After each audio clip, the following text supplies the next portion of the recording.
Hello and welcome to Crime Bytes, the show where we talk about some truly bizarre and disturbing crime cases. My name is Liz and today is True Crime Tuesday. Today's story is quite a doozy, so let's just jump right into it.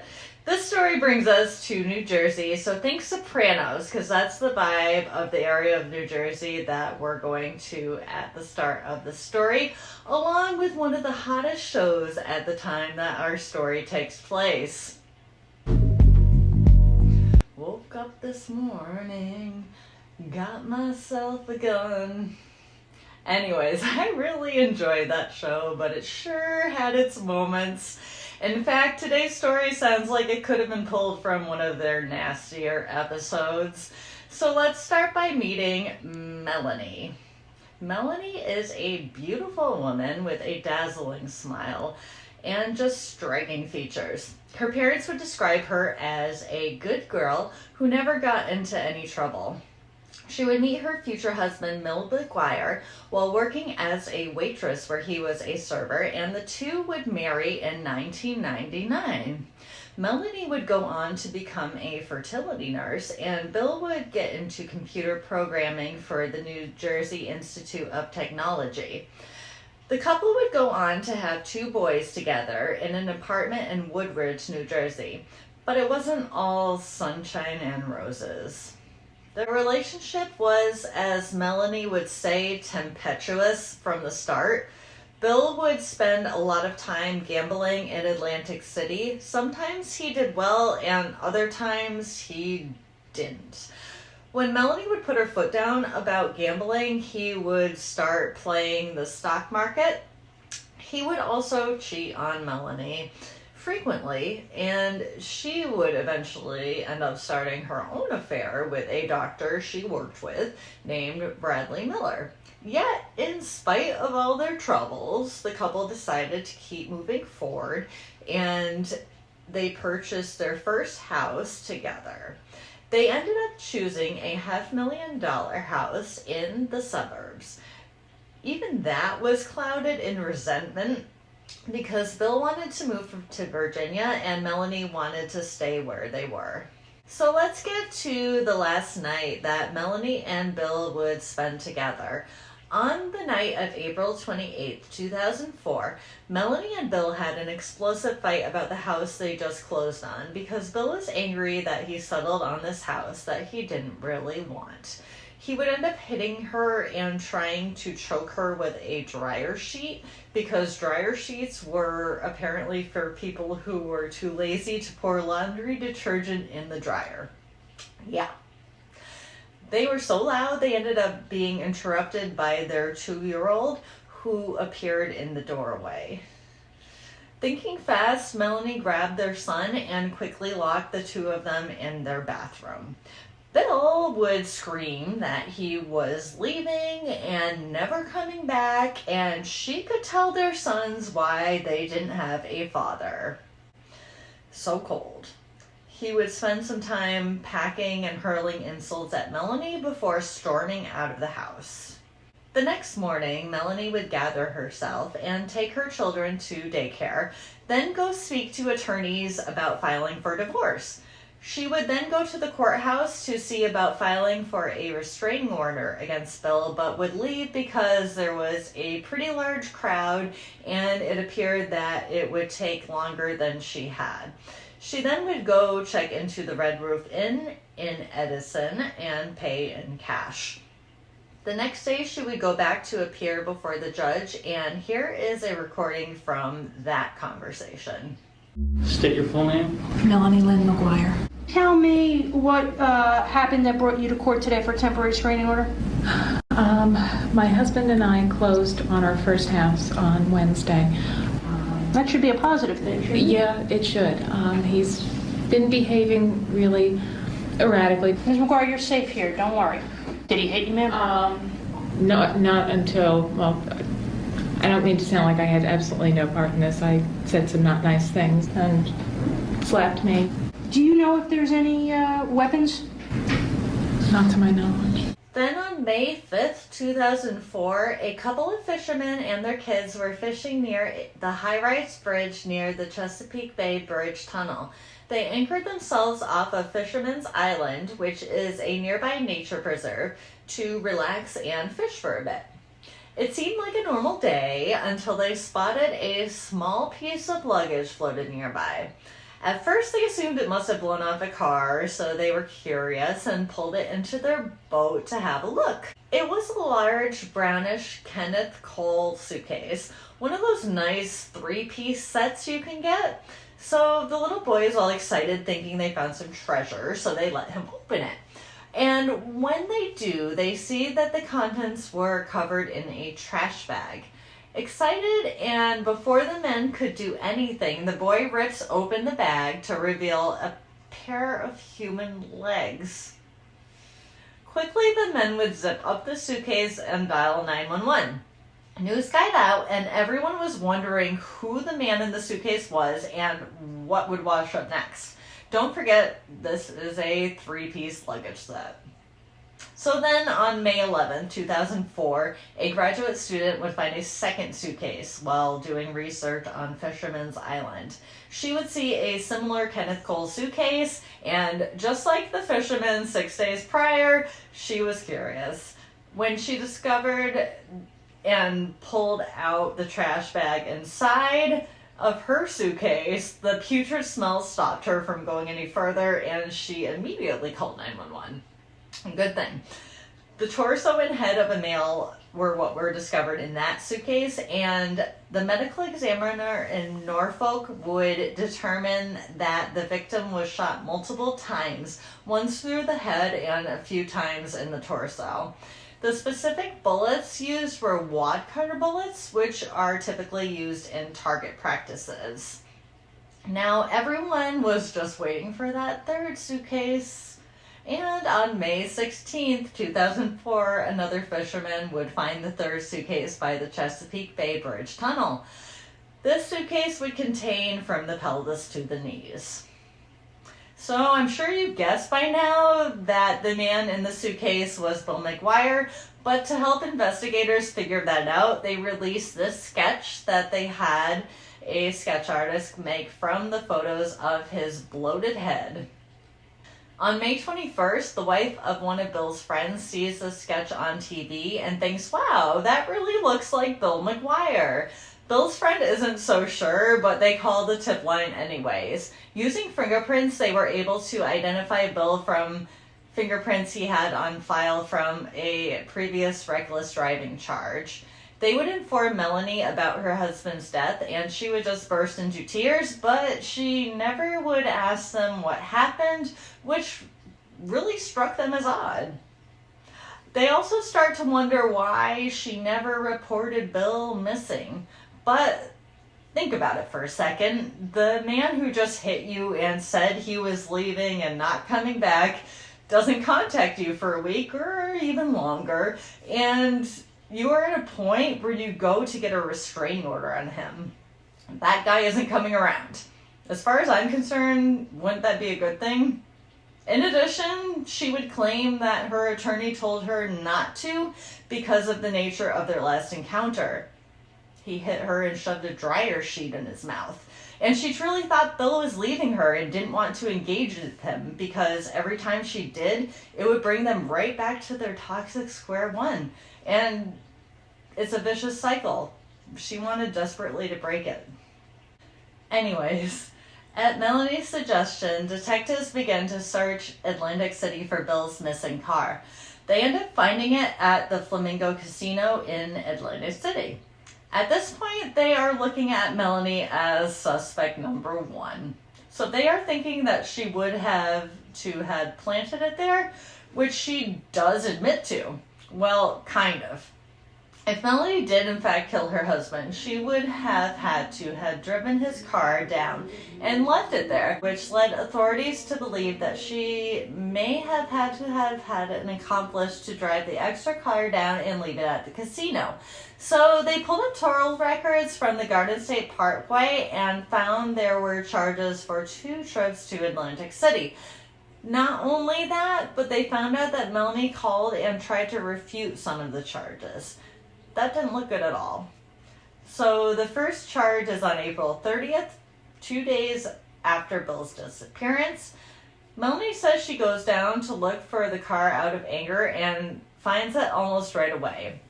She then moves it, as she had in the past, to mess up his cheating adventures. She moved it to the seediest part of town and chose the Flamingo Hotel. Sound ridiculous? Yes. But okay, I'm gonna get personal for a second. I've done something similar. So I found out an ex of mine that I had 7 years with was cheating after a tempestuous relationship of my own. The car we were using at the time was mine, but we shared it for work. So when I found out about him and his activities, I packed my stuff, got a ride to where we worked, took my car, stranded him there so I'd have more time to move out before he came back. So, is it absurd? Yeah. Childish? Absolutely. But what some people don't get is after years of basically psychological abuse, you can get driven to these absurd ways of retaliating. I'll actually leave a link in the description if the story is hitting you the way it hit me the first time I saw it, and you're in a situation where you may need some help. There are a lot of good resources out there, and I would encourage you to seek healing in a healthy manner. Okay, back to our story and to the Garden State Parkway. The second charge that would come up shows Melanie driving to Delaware 5 days after Bill's disappearance. In the early hours of May 4th, she claims she was furniture shopping. Unfortunately, this road also leads to the Chesapeake Bay Bridge Tunnel, near where the suitcases with Bill's remains were recovered. Now, when police completed their search of Bill's car, they found a bottle of chlorohydrate, which is also known as the date rape drug, along with a syringe. The morning that Bill disappeared, the prescription was filled at Walgreens, 10 minutes away from where Melanie drops her kids off at the school, and it was written by Bradley Miller. You know, Melanie's lover, Bradley Miller. Miller would confirm that his signature was forged and suggested that it might be Melanie's handwriting.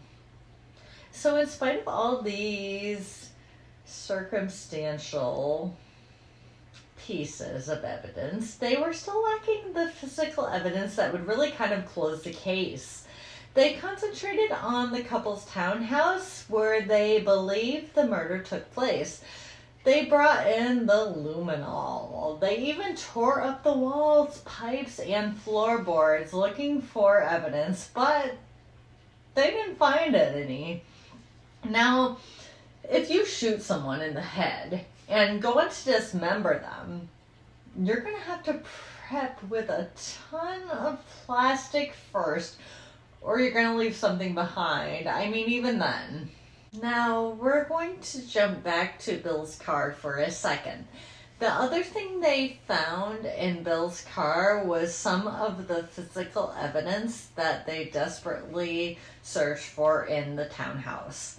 On the floor of the car, they would find small pieces of his flesh, which were remnants of him being dismembered, and would later be referred to by the prosecution as human sawdust. The theory became that Melanie somehow managed to leave a pristine crime scene with no evidence, but somehow forgot to wipe her shoes. This would have tracked the particles from her house to the car. But remember, they didn't find anything in the house at all. It's important to note that these particles were found only in the car and not in any of her shoes that were recovered, at least. There were also animal hairs found throughout the remains, and Bill and Melanie didn't have a pet. They weren't really considered important because Bill and Melanie didn't have a pet. But where did they come from? Then searches on Melanie's computer were brought in, and how to purchase guns illegally, how to commit murder, and undetectable poisons were searched.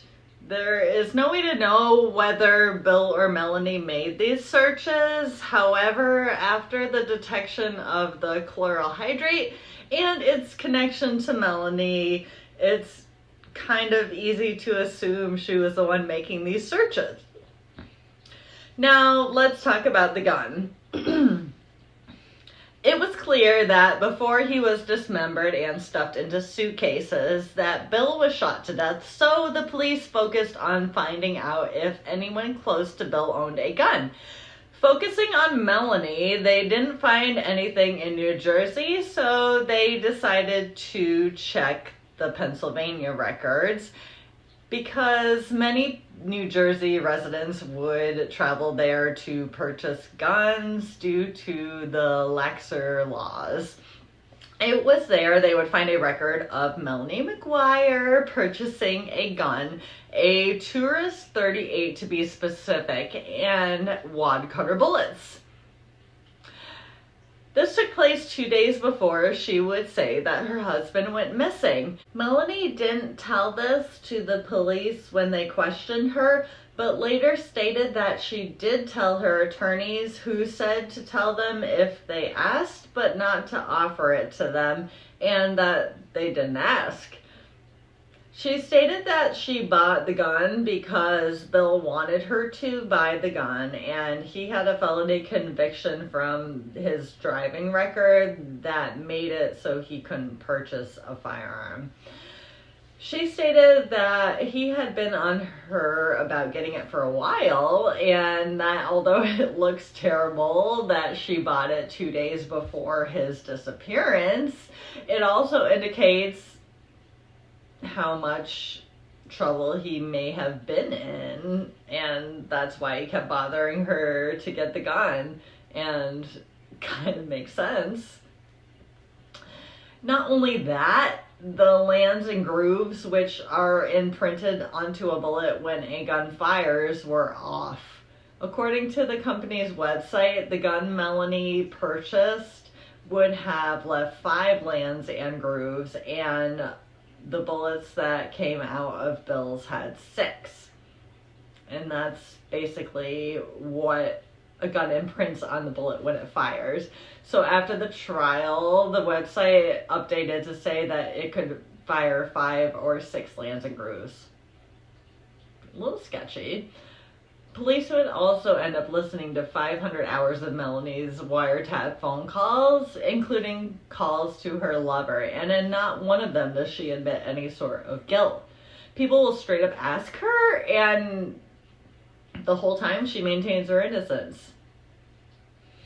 Dr. Miller would also be looked at as a suspect because of his relationship with Melanie, and also because they thought she could have an accomplice. He ended up wearing a wire to prove his innocence, but also stated that he did so to help prove Melanie's innocence. And really, he couldn't lose there unless she was guilty. And unfortunately, he did end up losing because Melanie would never speak to him again after this. She took it as a betrayal. Here's a clip from those conversations. Hello? I've told them everything that I know. But they just don't. They want you to break. I mean, if you want us to stick together, I gotta know everything now. Before this goes any further. What do you mean you have to know everything now? I mean, there's no other secrets between us, right? That I can think of. You swear you had nothing to do with us. Yes. And your children's lives. Because I'm standing by you. Yes. Anyhow, in spite of having no forensic evidence to connect the murder to Melanie, they were able to arrest Melanie based on the large amount of circumstantial evidence that they did have. And as you can see, it can kind of be interpreted differently. The prosecutor would go on to say either Melanie is guilty or she is the most unlucky woman in the world. On March 5th, 2007, Melanie's trial would commence, and here are a few highlights. Can you describe to the jury what was your relationship with her? We worked together. She was an excellent nurse. She took very good care of the patients. They all loved her. Whether the state has proved each and every element beyond a reasonable doubt. When you combine the computer searches, the prescription for chloral hydrate on prescription pads that the defendant used, and then you have the victim found inside their matching luggage, the bullets consistent with the gun that she purchased, you don't need the precise wear. So those were the actual closing arguments there, and as you can see, they're strong. Lifetime also made a movie in 2022 called The Suitcase Killer, and here is almost, I call it a counter-argument that the movie presents. Where are we with motive? Anything more, Terry? We don't need more. We've got a lover. The oldest story in a murder your spouse book. Except there's no evidence Dr. Miller planned to divorce his wife. Maybe she hoped he would. Or maybe it's something bigger. Bigger? Deeper. When Melanie was 4, her dad ditched the fab for a brand new life in California. Then promptly died of liver cancer. What, that made her a sociopath? Maybe not sociopath, but everyone has triggers. Did you move my goddamn car? Add domestic violence to the mix. Okay, wait. No, we are not maligning the victim. No, she says he got rough with her, but we don't know that. There's no report of that. I thought we were discussing motive. We are. A motive that gets a win for us. You know, a victim who had it coming isn't going to do that. Neither is a sad, weepy childhood story. You know, but what will is a secret lover. Obsession. No, the fantasy of starting a new life with someone without any of the trappings of her old one. I mean, people can relate to that. Who of us hasn't dreamt of doing that, at least at one point? Of killing our spouses? You know, of being free, totally free of a mess that we've made. Okay, Jerry, tell me your story. Bro? The night of. Early morning, actually. 4:30 a.m. The suspect claims that... Defendant. We haven't charged her yet. Well, let's just try it on for size. Right. The morning the defendant claims in court filings and police interviews, she had a fight with the victim and feared for her life. Well, ladies and gentlemen of the jury, I regret to inform you, there was no fight. The night he and Melanie closed on their dream home and celebrated with wine, she killed him in cold blood. And Bill never saw it coming. How could he know? 2 weeks earlier, the defendant was on her home computer conducting internet searches on how to sedate someone. Just 2 days before that night, she drove to a Pennsylvania gun store where she would purchase the .38 caliber Taurus revolver she would use to kill him. How could he know that just 1 day before, she forged her lover's signature and handed over a fraudulent prescription of 500 milliliters of chloral hydrate syrup to a pharmacist?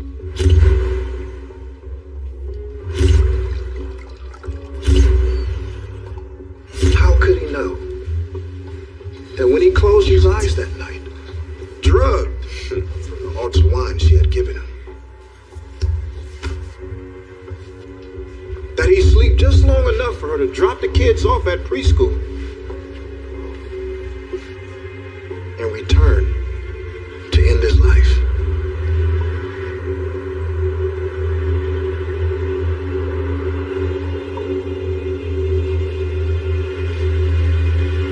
How could he know that he would never wake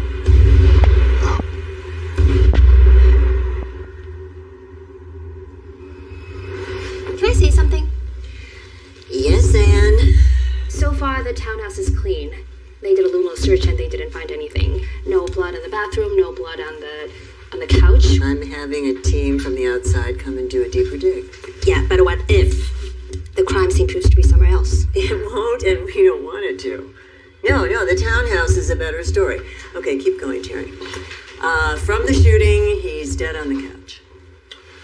So now Melanie has a body to dispose of. It's early in the morning, the kids are in school. Her folks have agreed to pick them up from school and keep them that night. So now Melanie has 2 days to get Bill into the suitcases and clean up her mess. She did a good job of the house. Perfect, in fact. But she forgot about her shoes.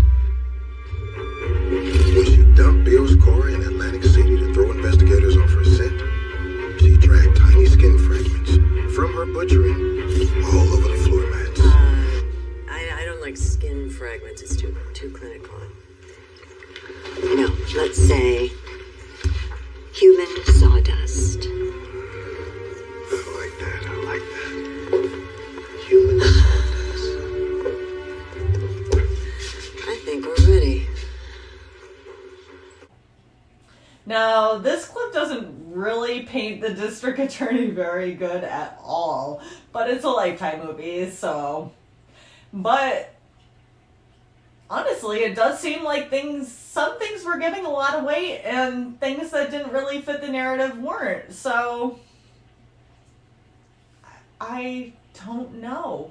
There are also 2 podcasters who hold a podcast called Direct Appeal, and they firmly believe Melanie is innocent, and they're trying to provoke people to look at this as a wrongful conviction.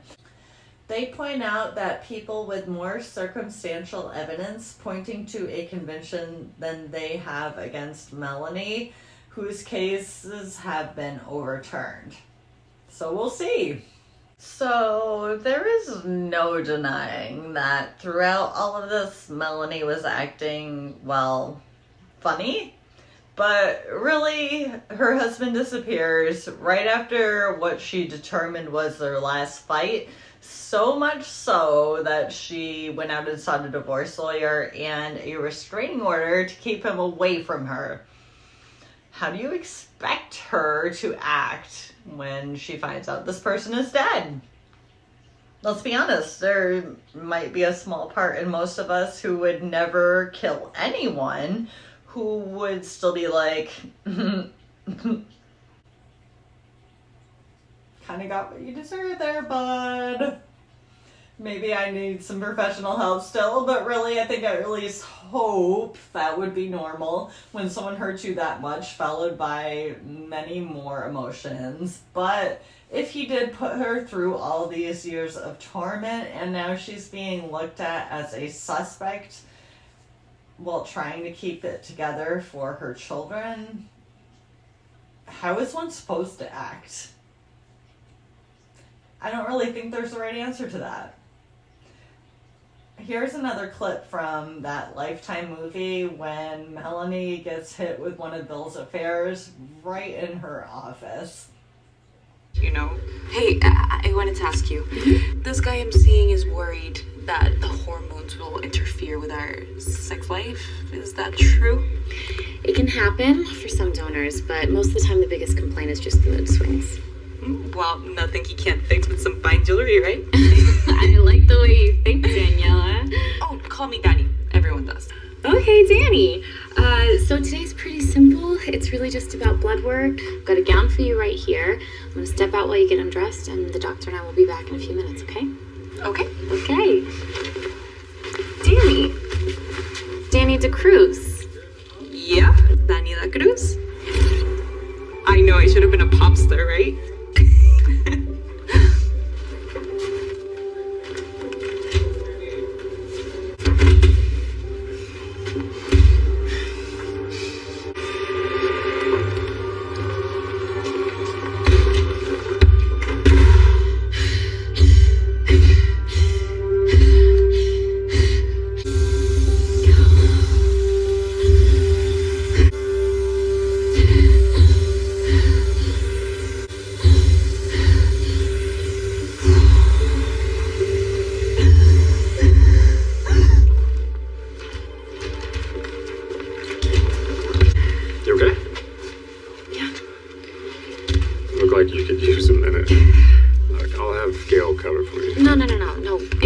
blood draw, and there are tricky veins, and Gail gets nervous. It's fine. I'll do it myself then. It's fine. Thank you. Now, I don't know if this actually happened. I'm sure they took some cinematic liberty here. But the scene, I mean, if you've ever been cheated on, you get it. And guys, if you're out there making your wife want to go move your car to a seedy location or change your secret dating profile to say some nasty things about you, just knock it off. It's not a good look. And yes, I know ladies out there, you're doing it too.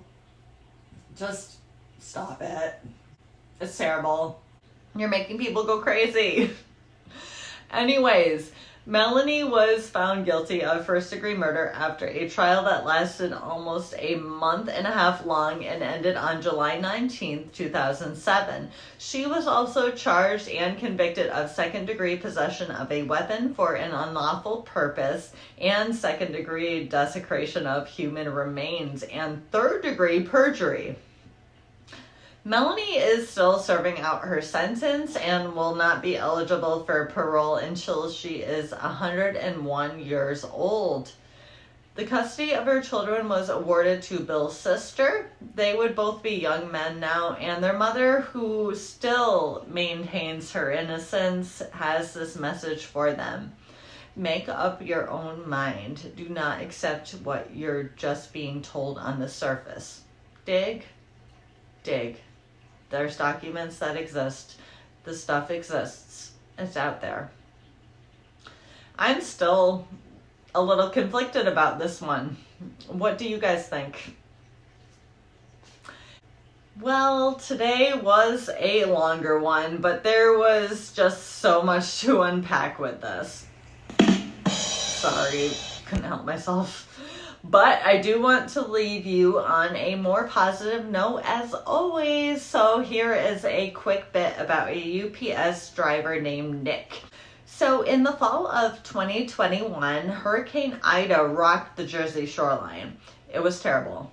Nick was a new driver for UPS and had just finished a long day when they asked him to make just one more delivery. And the rain was really coming down. It soon became clear to Nick that this was trouble. But he figured he was alright because he was in that big old UPS truck. He was wrong. The engine ended up flooding, and he described seeing people sitting on top of their cars as they floated along the now flooded roadways. One woman in particular was shouting for help, and she floated right into his UPS truck, so he pulled her into it. And this would continue until he had pulled 8 people to safety inside of his truck, and then his truck started flooding. He would use his great sense of humor to keep everyone calm, and they would work together to wade through the now flooded roadway to safety, out of the floodplain and into an abandoned house. He described the experience as apocalyptic, and I can only imagine. Thank God for people like Nick, though. Anyhow, thank you so much for joining me today, and if you haven't already, please be sure to subscribe. Then let me know what you think about Melanie's case in the comments down below. Do you think she's innocent? Do you think she was a unlucky woman? Do you think she had enough of Bill's antics and finally said, I'm gonna cold-bloodedly kill you? I don't know. What do you think? I'll leave you with this one of my favorite quotes from The Sopranos. You steer the ship the best way you know. Sometimes it's smooth and sometimes you hit the rocks. In the meantime, you find your pleasures where you can. Anyhow, everyone, until next week, stay safe out there. Bye!